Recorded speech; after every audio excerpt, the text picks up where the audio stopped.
its wildlife seems to follow suit.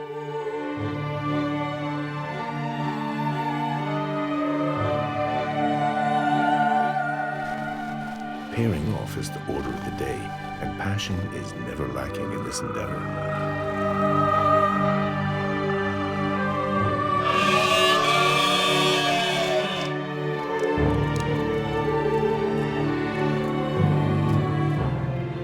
And breeding is the aim.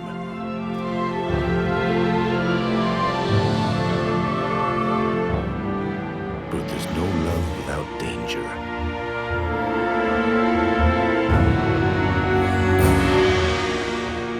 There's no love without conflict.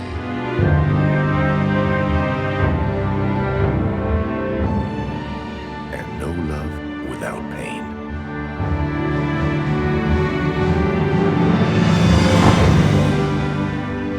Watch on to see true stories of love, tales of self-denial and passion, which make wildlife even more fascinating and remarkable.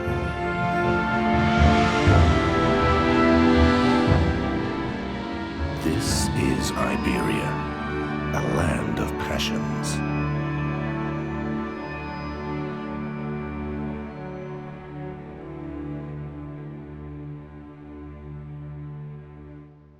In the south of Europe lies the Iberian Peninsula, the territory boasting the highest biodiversity of the whole European Union.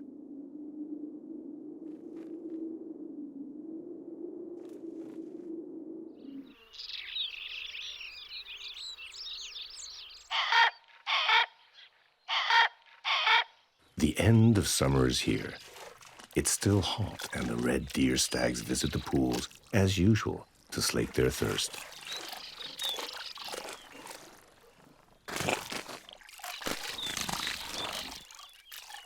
They also wallow in mud baths to kill parasites.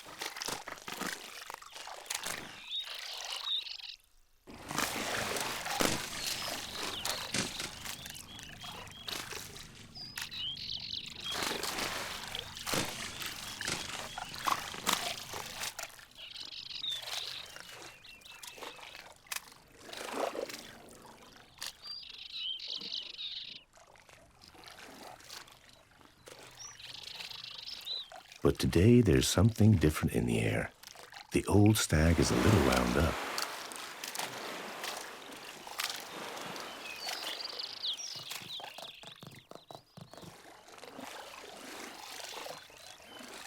The rest of the herd respect and fear him. His antlers are fearsome, and he weighs in at 200 kilograms.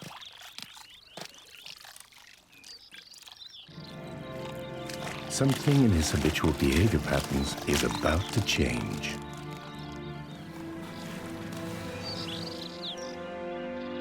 The entire wood falls mute. These open woodlands of the Iberian Peninsula are called dehasas. For a few weeks, they turn into dramatic amphitheaters, staging a melodrama that is unique in the world.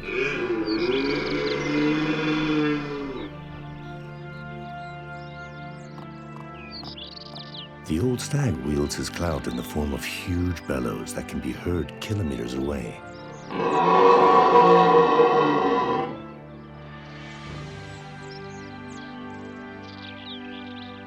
The stag has come into rut.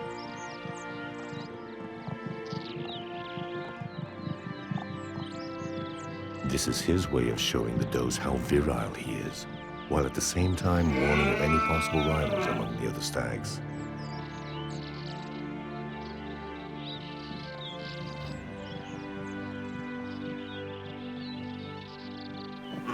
So his bellows are at once a form of courtship and a threat.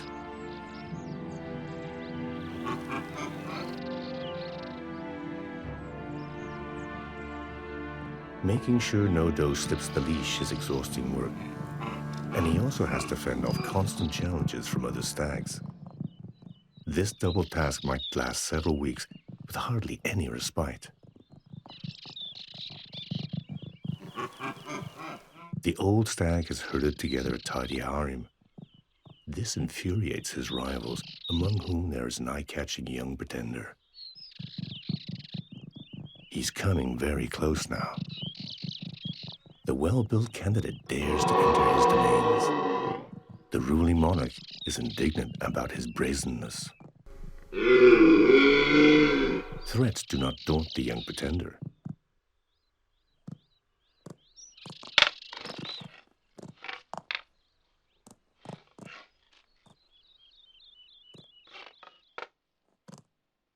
It was only the merest skirmish, for now.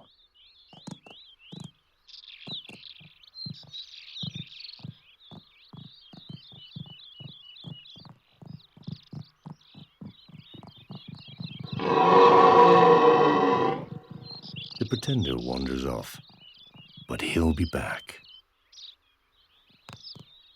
Impressed by the duel, some young stags begin to scrap with each other.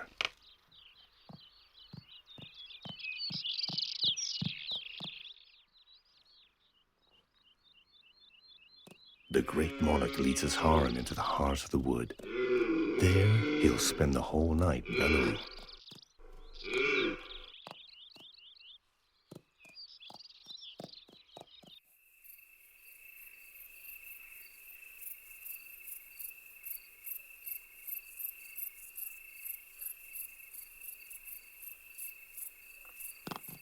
The youngsters are still playing under cover of night.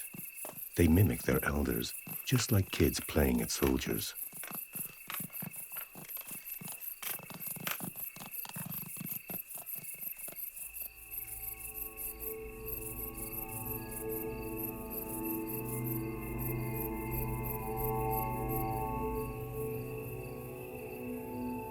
Tomorrow will be the big day.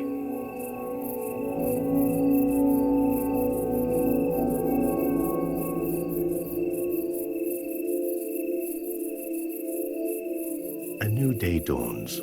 Emotions run high.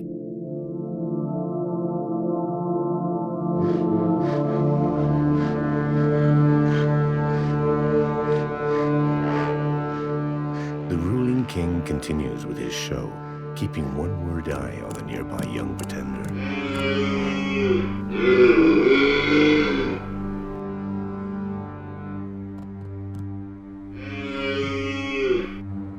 He sometimes has to drive off other stags too.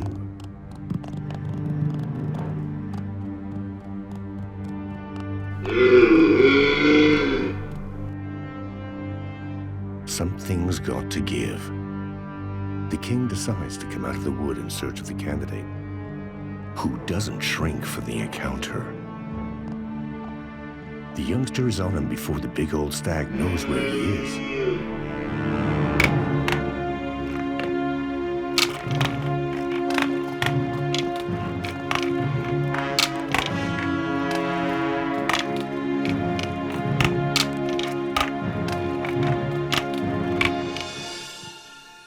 The inevitable fight is on, and the opponents are evenly matched.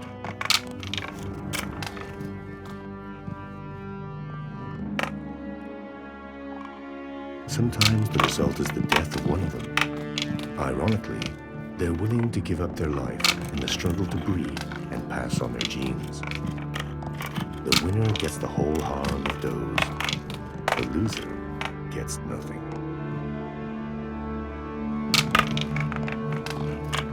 The ruling king seems to be winning.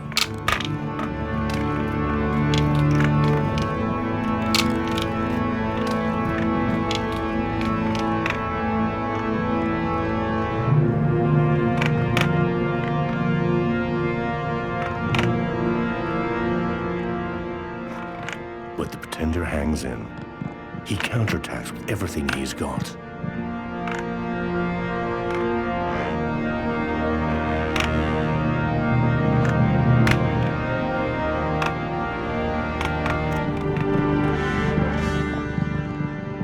King has been dethroned. Long live the king.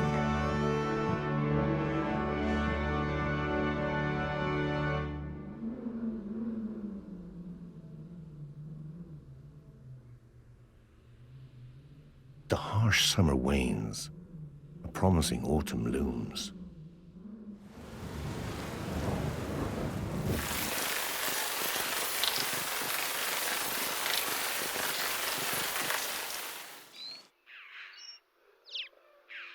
the seasonal ponds and pools fill up with water again.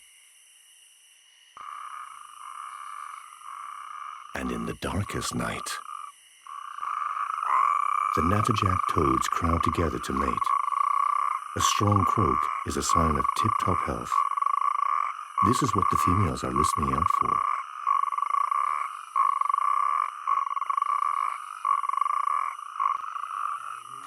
Competition is rife.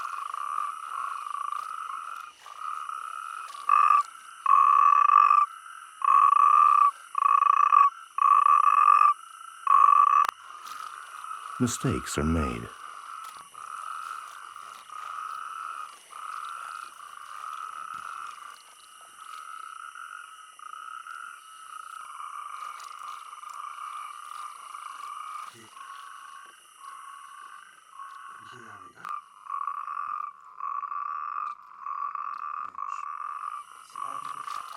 But some males never give up. Two males scramble on top of one female.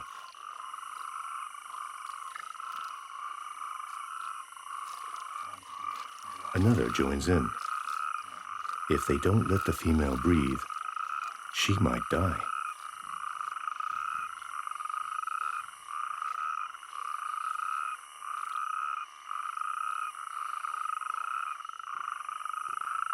In other parts of the pond, there's not the least jot of privacy.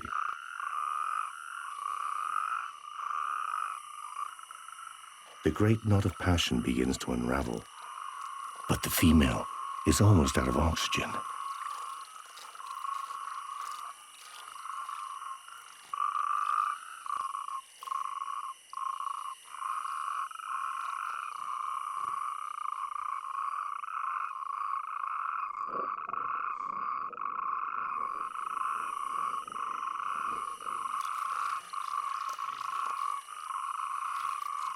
Other amphibians join in the mating frenzy.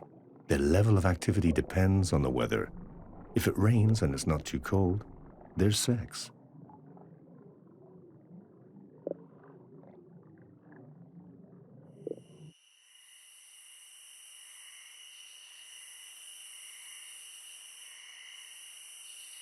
Next day, the pond is full of spawn.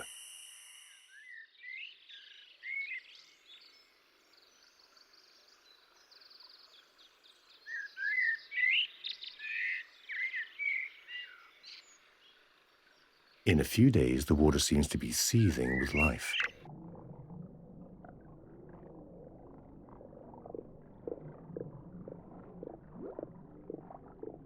The tadpoles chomp away non-stop and grow rapidly. But they're not alone. It's the larva of a great diving beetle, the terror of pond life. Its jaws can rip through flesh like a dagger.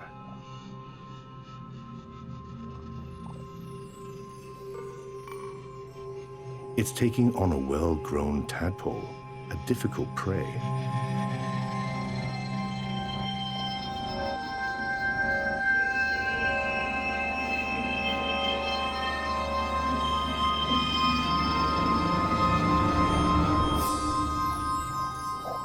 Fear ripples through the rest of the tadpoles.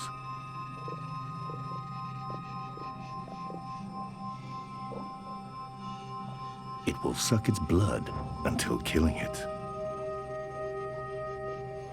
When everything seemed to be over, the danger comes from elsewhere. It's a kingfisher.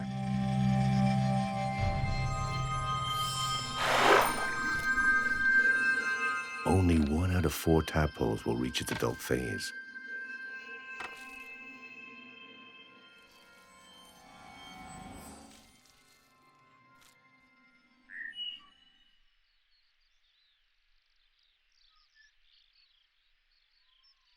Autumn makes more headway.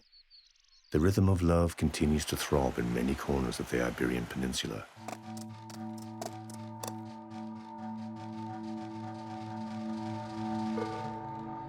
These are mouflon. They are the forerunners of today's domestic sheep. They might well be dubbed wild sheep. In October, there's an abundance of acorn.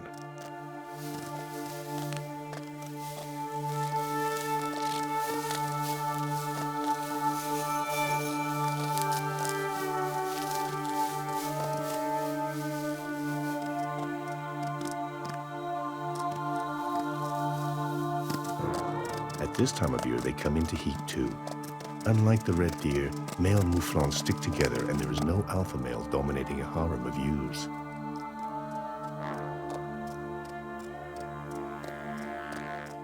In this herd, the three biggest rams seem to be inseparable companions. They identify receptive females by smell, especially of their urine, and they seem to like it.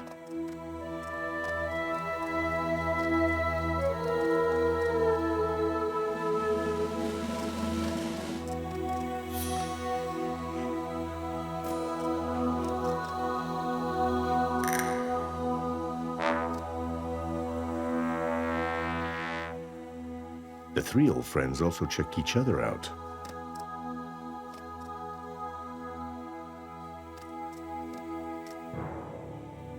As the breeding season advances, however, the entente cordiale between the three rams begins to crumble. Their alliance is now becoming frayed at the edges.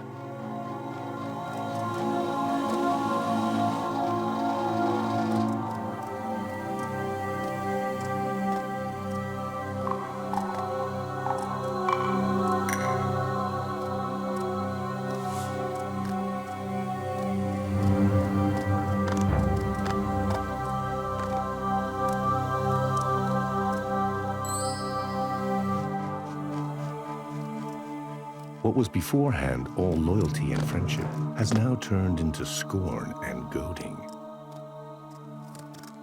and harassment.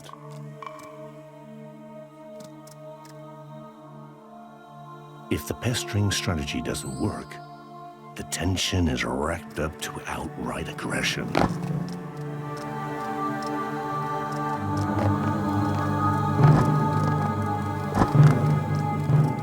Clashes are ferocious, but they nip the growing scorn in the bud.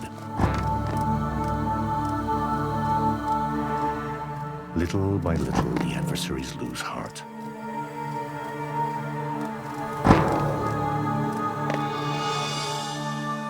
The physically and mentally strongest of the three big rams wins mating rights to the fertile ewe. Only a few days later, the three big rams' bickering has returned to the friendship of the former times.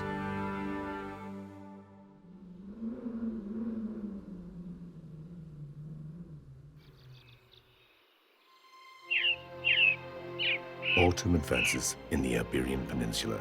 Here, color is a free invention.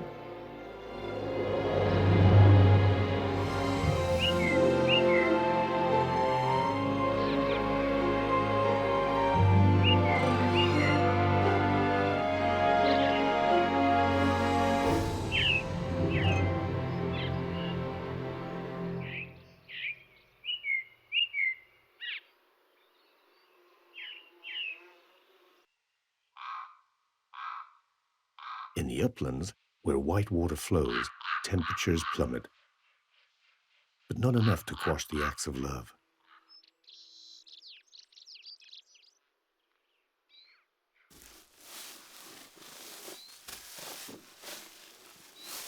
The Iberian ibex now comes into rut.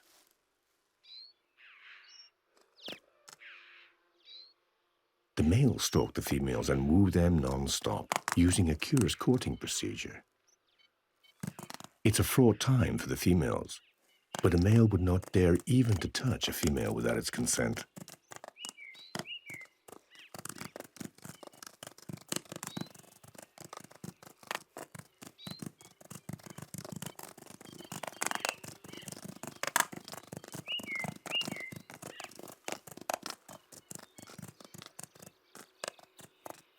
In this herd, there are two especially hefty males. None of the two is ready to back off, and the tension between them is becoming untenable.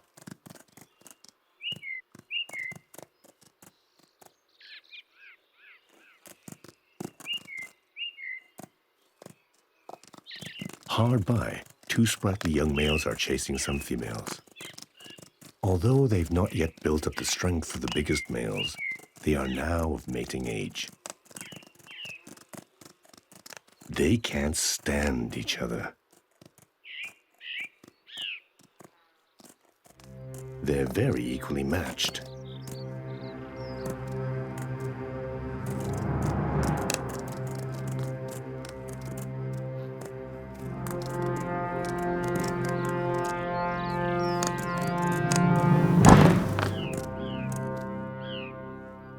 One blow from these horns could kill a human being.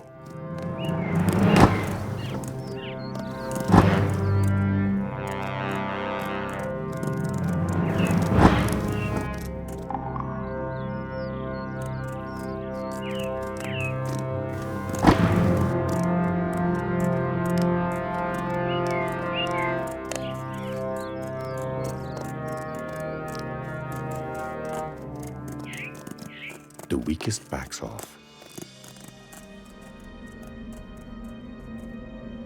The weather worsens on this day of unbridled passion, and the females are not very receptive.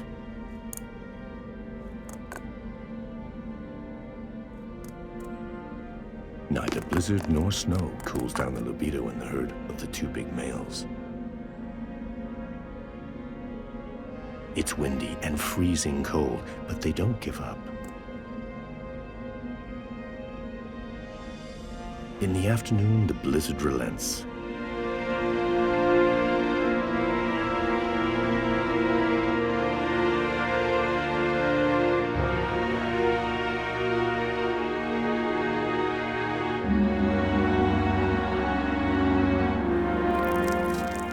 One of the two big males urinates in his own face.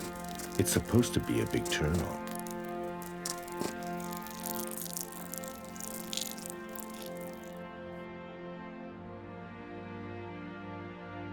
For the moment, however, this aphrodisiac doesn't seem to work. The two mighty males blame each other and want to settle accounts.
The loser hopples off, with few chances of mating this year.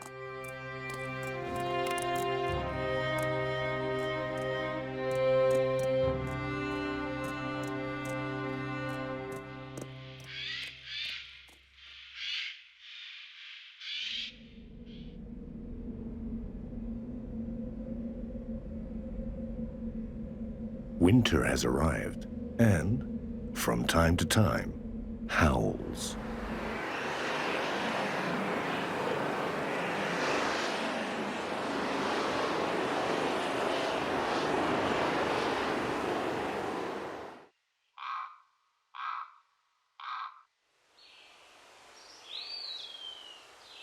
At low areas, the cold is less biting. The wind howls less. But now there are different kinds of screeches. It's a young female Iberian lynx, the world's most threatened feline.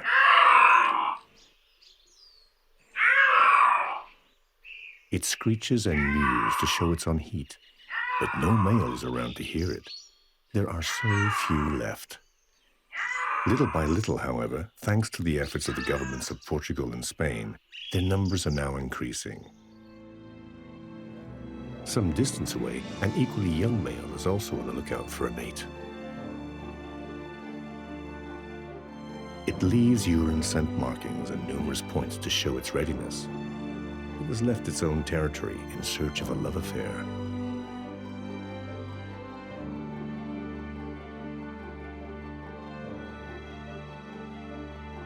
This male and this female can make a perfect match. The trouble is, they're unlikely to meet up.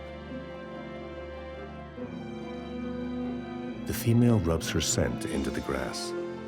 If a young male passes by, he'll know there's a receptive female nearby.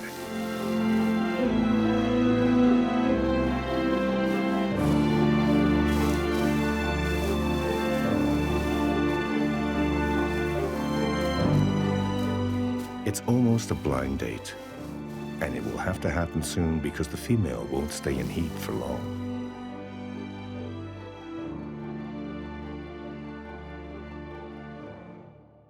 The days go by and they don't meet up, though they do cut down the distance between them.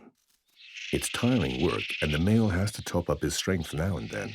His most usual prey is the rabbit.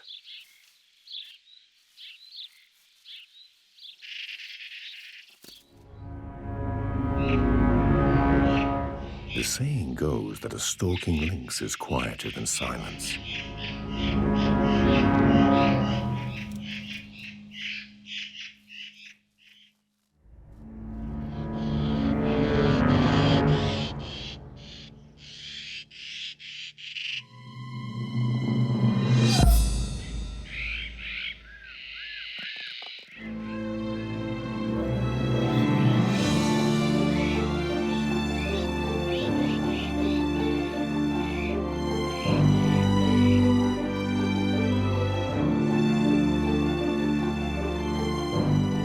And he never stops scent marking.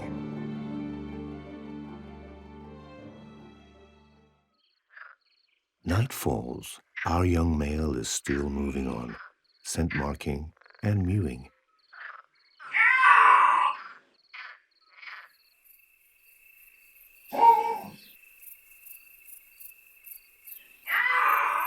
He has now entered the female's territory. And in the darkest night, the tryst finally occurs.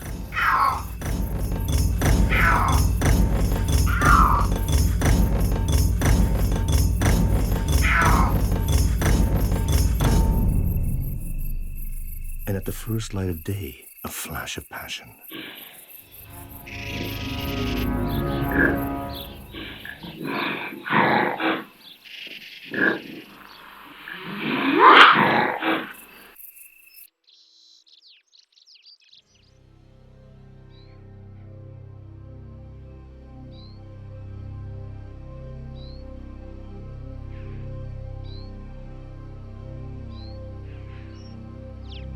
It's the alpha male of a wolf pack. The Iberian wolf is a social carnivore with a marked pecking order.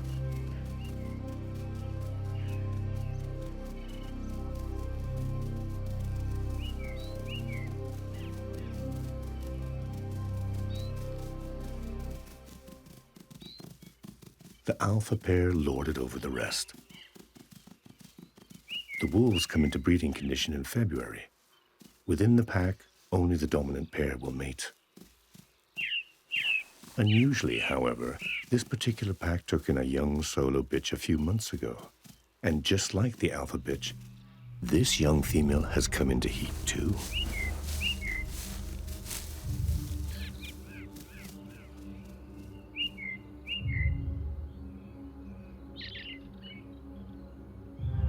The dominant pair sniff the air, picking up the scent markings given off by the youngster.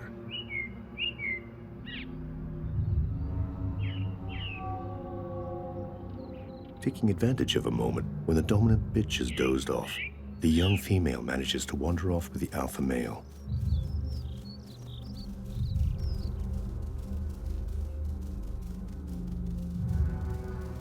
She makes sure no one's looking.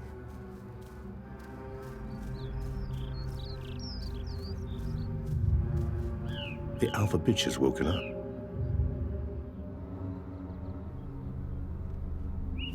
She follows their scent trail. She's vexed and wound up.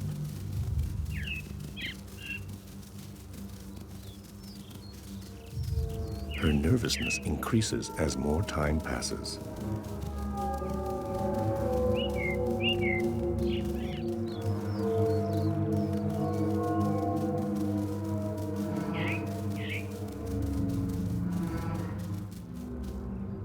She's found them.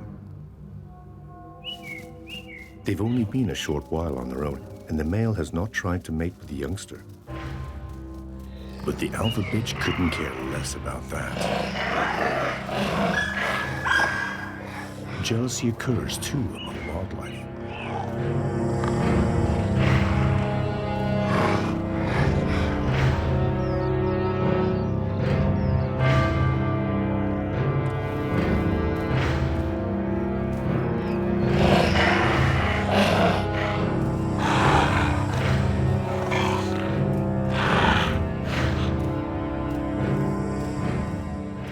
youngster's tail drooping between her legs indicates submission.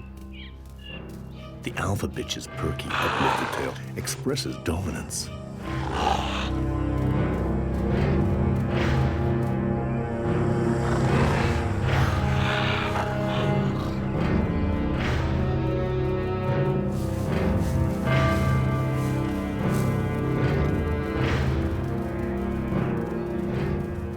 She goads the youngster non-stop, cutting off her insipid oestrus cycle completely.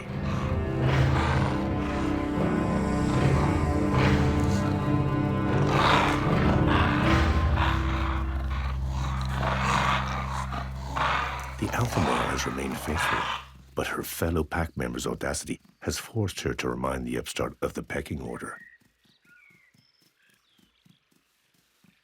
At this time of year, the big male is hers and hers alone.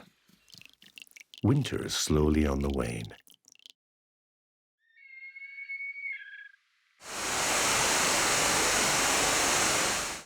The courtship and nuptial battles of the autumn and winter will soon bear fruit.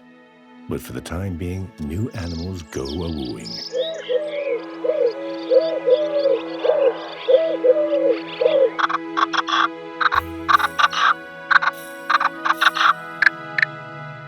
The huge open grasslands of Portugal and Spain are home to the world's heaviest flying bird.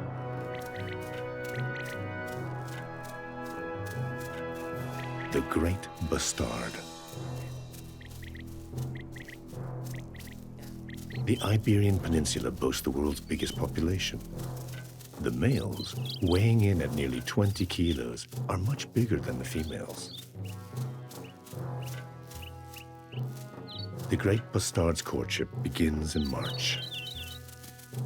The males gather in established leks in search of females.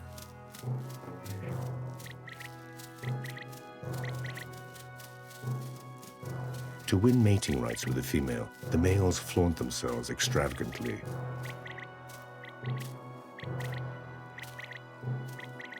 Each male seems to turn his plumage inside out and puff himself up to seduce the females. They seem to blossom among the grassland. The females sidle up to the most splendorous and experienced males. Other males get the thumb-down treatment. This male is inexpert. Although he's big, he doesn't catch any female's eye. He tries in various places, but lucks out. He struts around in splendid isolation.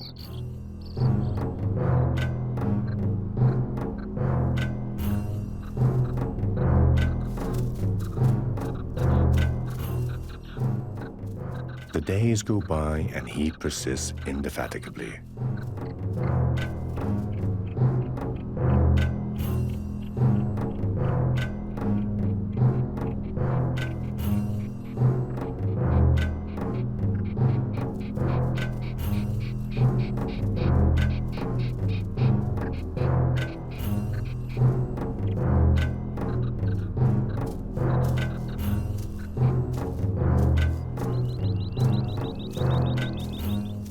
A female comes close.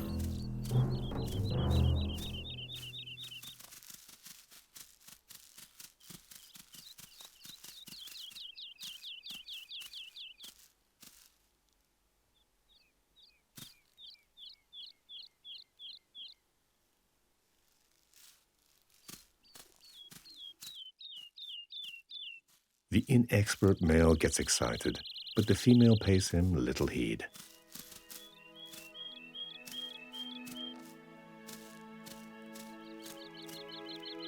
This male is a veritable hymn to tenacity.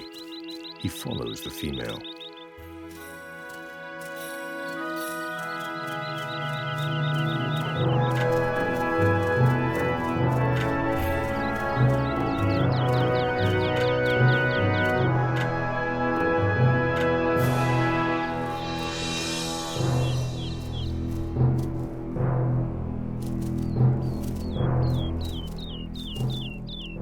At last, he manages to attract her attention.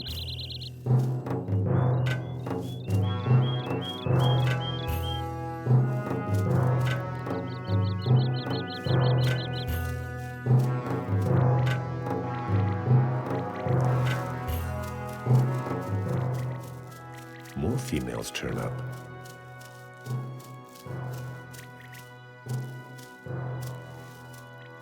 One of these females takes the initiative, but the male now looks bewildered by the turn of events.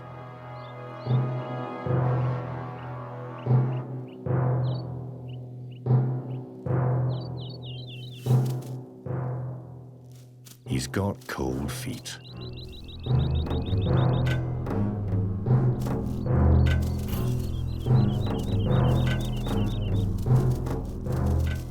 She tries to retain him. She wants to mate with him, but he's been taken by a fit of shyness. The female doesn't understand a thing. All that time waiting desperately for this moment, and now the sudden glut of females has overwhelmed him. There won't be another opportunity like this. He'll have to wait for next spring now.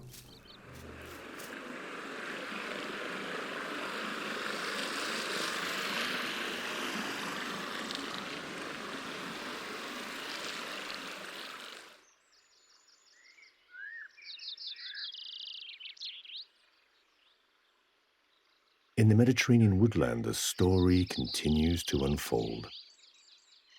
In a secluded nook, the female lynx has mated with the young male, giving birth to 2 kittens. She's a first-time mother, and all the rearing will be up to her. The males never pitch in.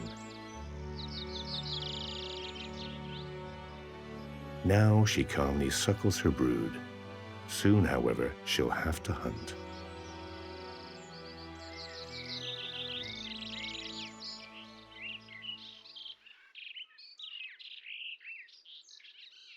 Hard by, 2 amorous rabbits frolic in the grass.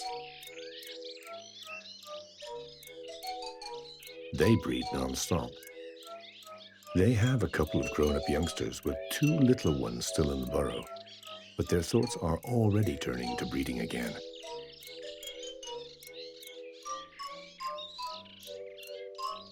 It's exhausting, so much so that the male almost wilts. Their son can barely believe his eyes. At the same time, the female lynx goes out on the prowl, heading towards the rabbits.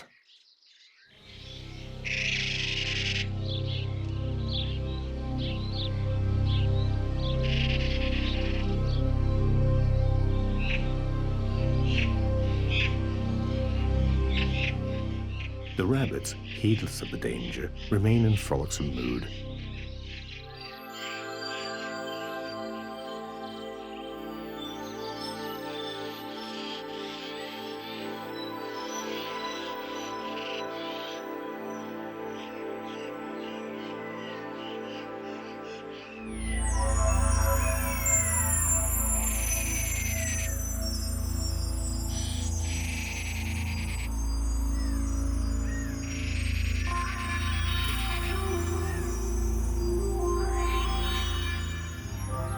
She's discovered their burrow, with the 2 baby rabbits inside.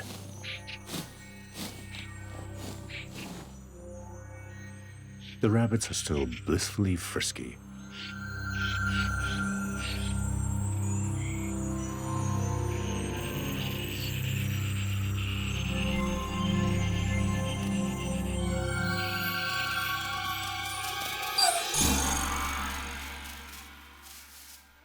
The parent rabbits have still got their 2 bigger young.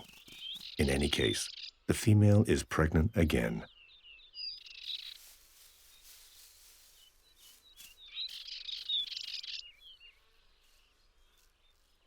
The offspring of the king dethroning red deer now try their mother's tepid milk.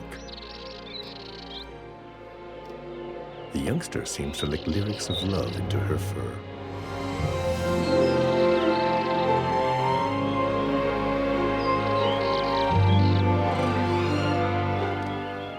Within the wild boar family, there is less harmony.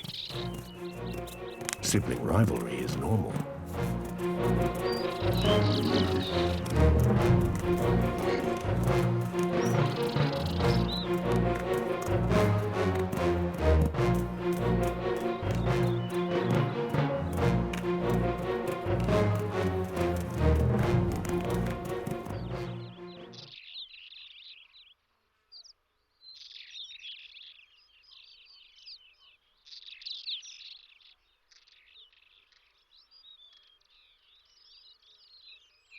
In the mouflon herd, a youngster is also enjoying its mother's care.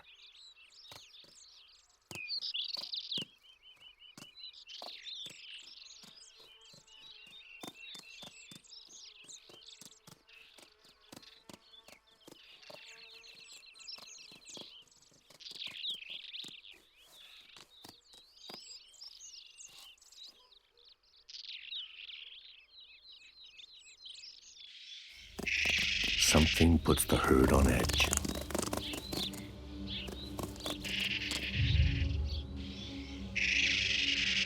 It's a smell they know well, instilling panic amongst them, but they're not sure where it's coming from.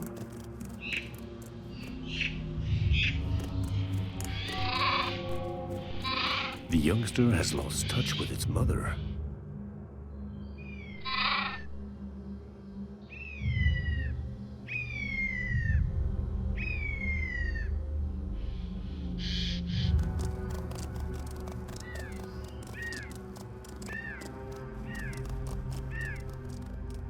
The wolves are not hunting today.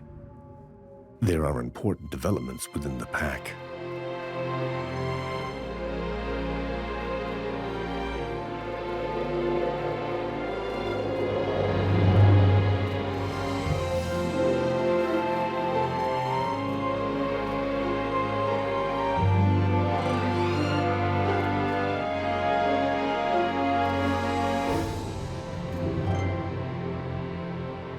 The alpha female presents its pups to the rest of the pack.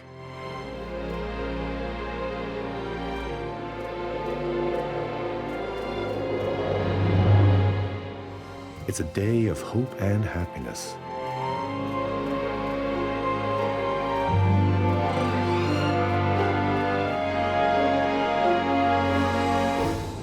Panic over, false alarm, and the ewe soon finds her lamb.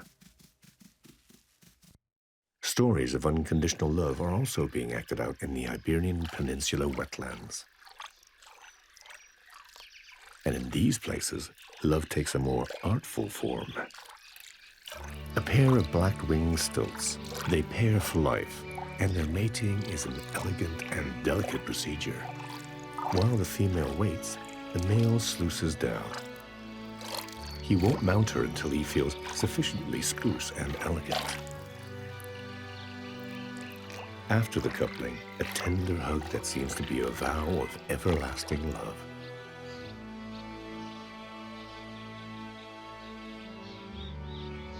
Very close by, other species like the white-headed duck are performing their own particular courting choreography.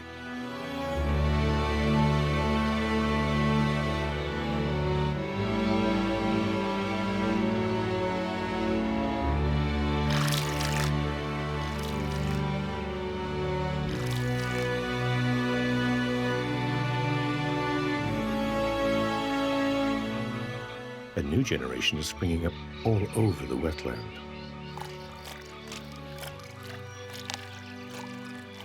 The black-winged stilt chicks are soon scuttling about.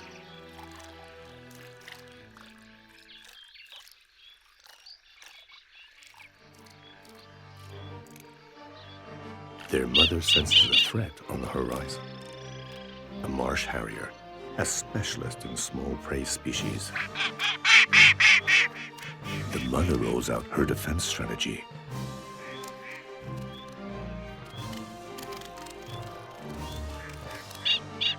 It looms ever closer.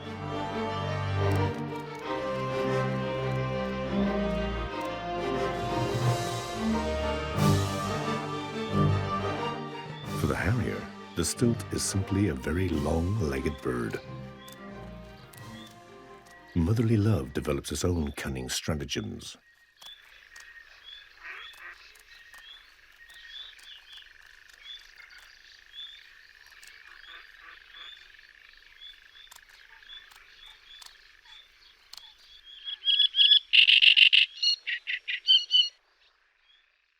Summer arrives.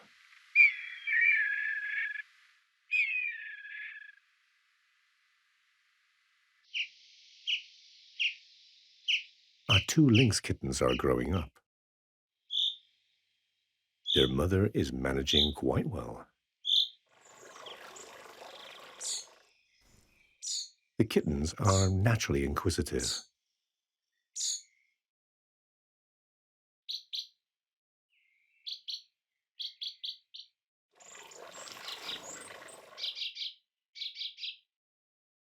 The mother loses sight of a kitten.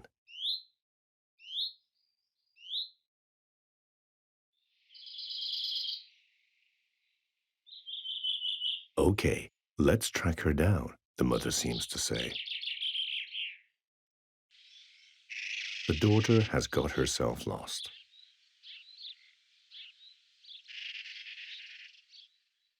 The male kitten, somewhat larger, also slips off.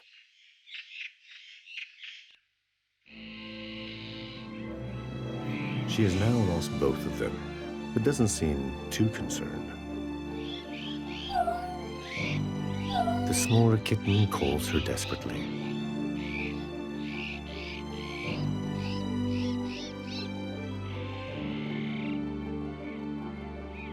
She tries to spot them.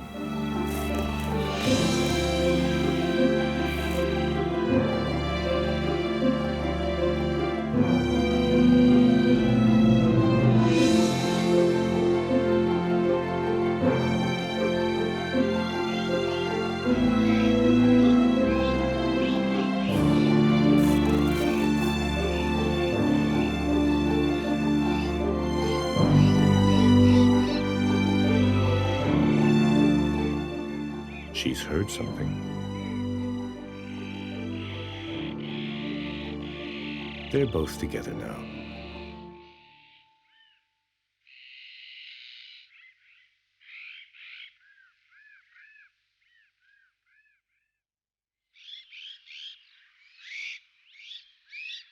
The mother's greeting is frosty.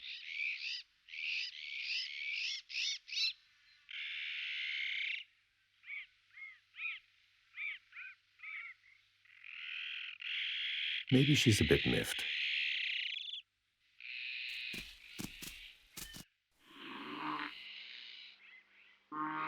The mother punishes the larger male kitten. She subjects him to a harsh submission ritual, as if mating with him.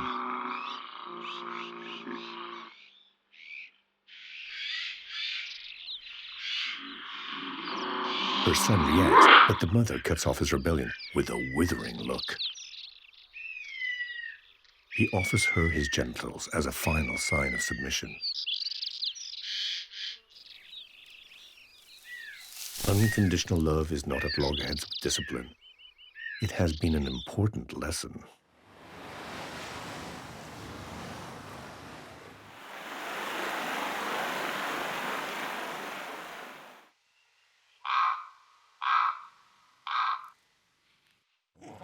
Our wolf pack's pups are bigger too. Their games show they're almost ready for action.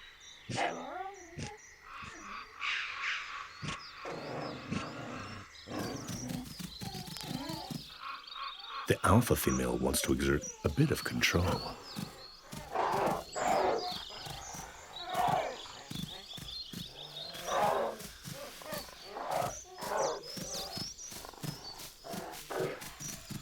On occasions, they drive their elders around the bend.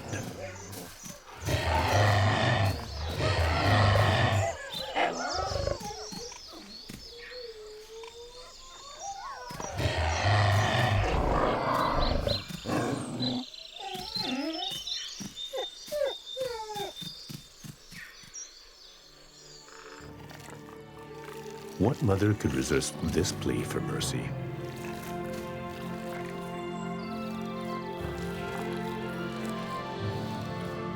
The breeding cycle is over on the Iberian Peninsula. Soon a rutting red deer will be bellowing again, followed by new wooing, jousts, and fever-pitched performances. Ardent, sex-fueled, risk-ridden avowals melding afterwards into exercises of unconditional love. This is Iberia.